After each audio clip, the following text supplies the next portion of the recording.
सारे इंटरव्यू देखे हैं एसपीओ पीडीसीज को लेकर के, डेली वेजेस को लेकर के आप बात करते रहते हैं। एसपीओ की अगर हम बात करेंगे अभी, जिसमें से बीडीसीज के लिए मतलब एक सरकार की तरफ से एक तोहफा दिया गया है कि उनको जो पैसा बंद किया गया था वो अब उनको मिलना शुरू हुआ है, लेकिन वो मिल उनको उनसे रहा है, एसपीओ से काटा जा रहा है और उनको दिया जा रहा है। क्या आप इसको जायज समझते हैं कि एसपीओ जो है वो 24 घंटे का मुलाजिम वहां पे काम करता है? अगर सरकार ने उनको देना भी था तो अपने में से देते, उनके कोटे में से क्यों दे रहे हैं? देखिए, दो चीजें हैं, वीडीसी एसपीओ और एक नई स्कीम जो वीडीजी स्कीम लाई है। पहले वीडीजी स्कीम जो अभी 2022 की लाई है वो विलेज डिफेंस ग्रुप, उसमें दो कैटेगरी है, एक V1 एक V2। V1 में एसपीओ डाले हैं और V2 में मेंबर्स डाले हैं। देखिए, जहां तक मेरे मेंबर्स का सवाल है, वीडीसी मेंबर्स जिनको पहले कहा जाता था, इसको मतलब इसको एक नाम दिया जाता था पहले, जो मेंबर्स होते थे, अब इनको जो यहाँ पर V2 की कैटेगरी में डाला है, इनके लिए हम खुश हैं कि इनको पहले ये कहते थे कि हमें कुछ नहीं मिलता था या एसपीओ हमें कुछ नहीं देते थे, तो अब इनको सरकार ने 4000 रुपया by virtue of this new policy लाई है, तो हम खुश हैं इसके लिए। लेकिन एट द सेम टाइम, जैसे आपने वीडीसी एसपीओ की बात की, वीडीसी एसपीओ जो एंगेज हुए थे वो एज पर दी पॉलिसी 1995 उस टाइम की फ्रेम जो हुई उसके तहत वो वीडीसी एसपीओ मतलब कि वो उनकी एंगेजमेंट हुई थी इन पुलिस डिपार्टमेंट में। अब यहाँ पर वीडीसी एसपीओ दो किस्म के हैं, एक एसपीओ जो पुलिस एक्ट के तहत आए हैं और दूसरे 1995 के तहत आए।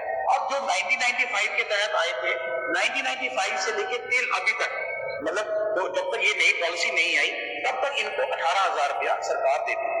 अब 18,000 से bye virtue of this new policy एकदम से इनको 18,000 से 4500 रुपए में लाना और इनको V1 कैटेगरी में डालना एक बहुत ही बड़ी बेइंसाफी है, जिसके लिए इन्होंने मैटर पीडीसी एसपीओ ने पिटीशन फाइल की थी ऑनरेबल हाईकोर्ट में और सिंगल बेंच ने इनके फेवर में ऑर्डर किया, and against that single bench order in the government has filed the LPA before the division bench.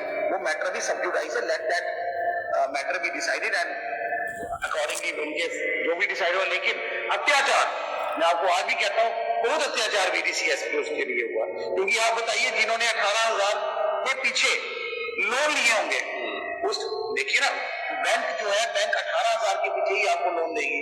अचानक अगर एक पॉलिसी आपने एसपीओ के लिए निकाली थी तो भाई एक पॉलिसी आपको बैंक के लिए भी निकाल देनी चाहिए थी, ताकि इनकी कोई ना कोई तो प्रोविजन, कोई ना कोई तो मेजर देना चाहिए कि जिस तरीके से वहां की जो पॉलिसी, जहां की जो बैंक का लोन है, अब जो देखिए आप आज देख लीजिए, अगर जैसे इनको 4500 रुपया कर दिया, तो अगर इसकी किस्त, जब इन्होंने 18,000 के अगेंस्ट में लोन लिया होगा, इनकी किस्त आपकी होगी 8,000 या 7,000 है, कैसे दे पाएंगे? तो इसमें सरकार ने कुछ सोचा, इट इज ओनली बिकॉज, मतलब मैं आपको बोलूंगा ये एक पॉलिटिकल स्टंट है, जिसको जो अच्छा लगता है वो वैसा कर देता है। इस पॉलिसी की जरूरत थी to the extent to save my VDC members, but same policy is bad in law against the SPO. आपको मैं एक इंटरव्यू देख रहा था जिसमें आप कह रहे थे एक नेता जो है वो कह रहे हैं कि ये देशद्रोही है ये सारे। देखिए, नेता क्या, उनकी मेरे को वो कहते हैं कि क्योंकि वार इंसान की माइंड में और माउथ में कनेक्टिविटी नहीं रहती है। अगर वो भूल जाते हैं कि हम मीडिया के आगे कोई बातचीत कर रहे हैं जिसको पब्लिक एट लार्ज देखा जा रहा है, तो उस चीज को देखते हुए उन्होंने 3-4 जो शब्द, मैं तो वायदा शब्द बोलूंगा, बोले थे कि आपको अगर या भारत में रहना है तो आपको भारत का झंडा उठाना, एक बात बोली। सेकंड बोली, ये नहीं तो फिर हमें कहीं शक होता है कि आप कहीं वो पाकिस्तान के साथ या देशद्रोही तो नहीं है। अरे भाई साहब, आप किनकी बात करते थे? ये वो एसपीओ हैं जिन्होंने एसएसपी, डीआईजी, आईजीपी के साथ ड्यूटीज की हैं।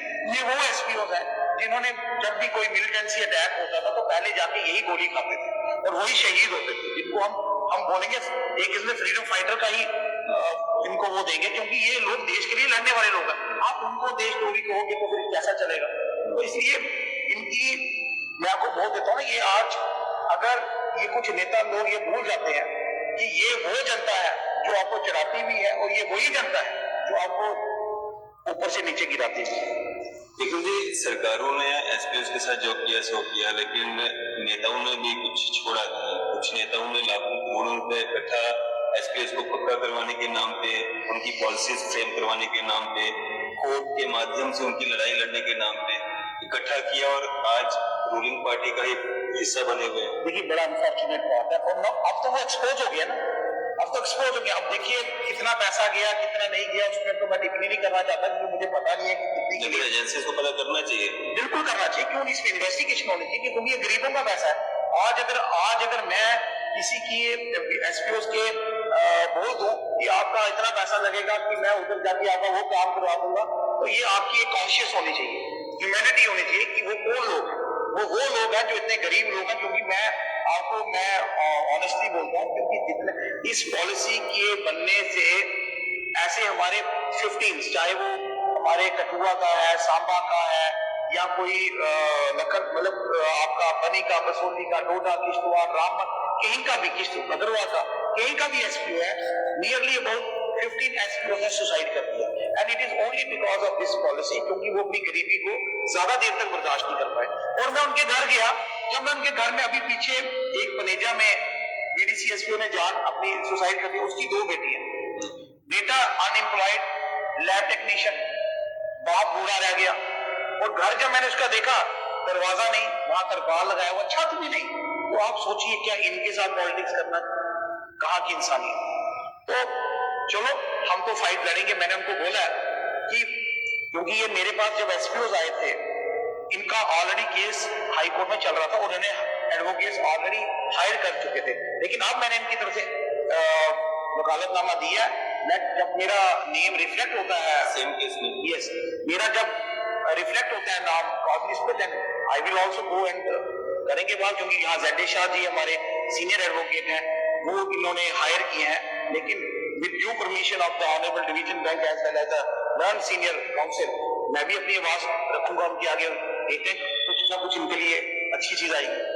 लेकिन इन सब में मीडिया भी पीछे नहीं है। मीडिया भी झूठी तसल्लियां, झूठे आश्वासन, झूठी बातें मतलब करना कि आपकी तनख्वाह में बढ़ोतरी होने वाली है, आपका ये होने वाला, वो होने वाला, वो होता नहीं है। देखिए मेरी एक ना, मतलब मैं कुछ बोलना नहीं चाहता, लेकिन अब आपने ऐसी बात बोल दी है तो मेरी तमाम मीडिया वालों से भी एक रिक्वेस्ट है कि न्यूज वो चलाइए जिसमें एक जेन्युइननेस, मतलब कि अगर आप किसी चीज के बारे में बता रहे हैं कि ये पॉलिसी इंप्लीमेंट होने वाली है, तो उसकी पॉलिसी को अच्छी तरीके से देखना चाहिए कि क्या इसका ये स्टार्ट कहाँ से हुई है। 1995 से ये आधे मैंने देखे हैं वहां पर हमारे यहाँ पे चुनाव वैली में मीडिया वाले मैंने देखे 2-3, तो वो मतलब कि उनको जो बोला जाता है वो ही आगे जाके बोल देते हैं। लेकिन मेरे हिसाब से एक अच्छा मीडिया पत्रकार वो है जो पूरी चीज को, पॉलिसी को समझे और उसको देखे कि एंड तक इनके साथ क्या होने वाला है। ये दोनों पक्षों को लेकर चले, चाहे वो किसी भी पार्टी का हो, चाहे वो रूलिंग पार्टी का हो, चाहे वो अपोजिशन पार्टी का हो, दोनों को एक बैलेंस लेकर एक जस्टिस वाली बात प्रवेल करे। और जैसा कि मैंने देखा वहां लैकनेस थी, वहां पर देखो, क्योंकि आज वो अनपढ़ लोग हैं, या वो सर क्योंकि उनकी क्वालिफिकेशन नहीं है एसपीओ की, उनको आप जो बोलोगे, आप बोलोगे कल की आपका ऑर्डर हो रहा है, वो मान जाएंगे। तो वो एक किस्म से मेरे को जहां तक लगता था कि एक वीडीसी मेंबर्स और वीडीसी एसपीओ में एक बड़ी खतरनाक फूट डलाई गई है। लेकिन it is only because of my intervention. मैंने जब इंटरवीन किया इस मैटर में, तो मैंने बीडीसी मेंबर्स को क्लियर शब्दों में एक बात बोली कि ये पॉलिसी के लिए बीडीसी एसपीओ आपके साथ कोई अगेंस्ट नहीं है, ये आपके साथ है क्योंकि आपको पहले पैसा नहीं मिल रहा था।